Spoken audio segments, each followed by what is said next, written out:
täällä on mukavia ihmisiä, tosi mukavia ihmisiä, kavereita. Ja silloinkin kun korona-aika oli, niin mun vointi oli tää talo oli kiinni.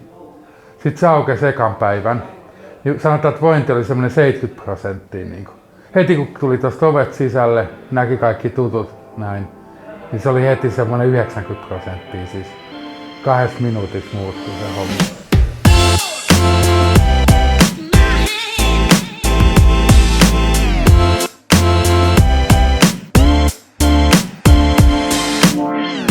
Kenenkään ei tarvi mitenkään ihmeellisesti jännittää, kun tulee tänne, eikä pelätä mitään.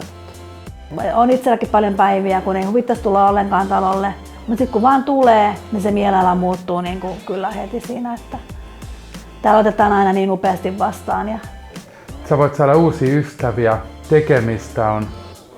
Sittenhän sit on niitä työpaikkoja. Mä oon ollut 3 työpaikassa Klubitalon kautta. Mielenterveyskuntoutujia varten tämä on sellaisia, jotka kaipaa sisältöä elämään. Päivä koostuu niin noista askareista, mitä on hyvin monenlaisia.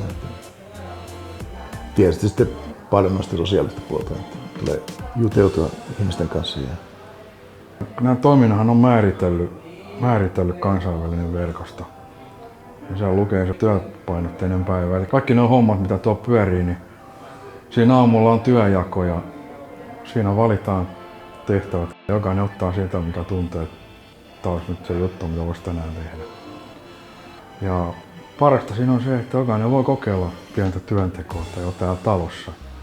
Täällä nämä ei tunnu niin mitenkään esimerkiksi nämä askareet ja muut vaivalloisalta, vaan se on enemmän sellainen, olisi joku harrastus tavallaan tai tällainen. Se on mukavaa ja rentoa ja rauhallista ja mieluisin niitä työtehtäviä, että mä yleensä tiedon hommia teen täällä. Kyllä se tasavertaisuus tässä on myös tosi hyvä. Ja se oikeasti näkyy, vaikka se ei ole mitään sanaa helinää, vaan se on ihan oikeasti olemassa täällä.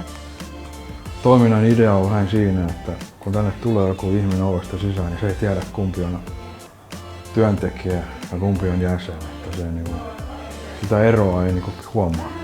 No, tää on vähän tavallaan sellainen työ tai opiskelu, että tulee arkena lähettyä sit johonkin, ettei jää vaan kotiin.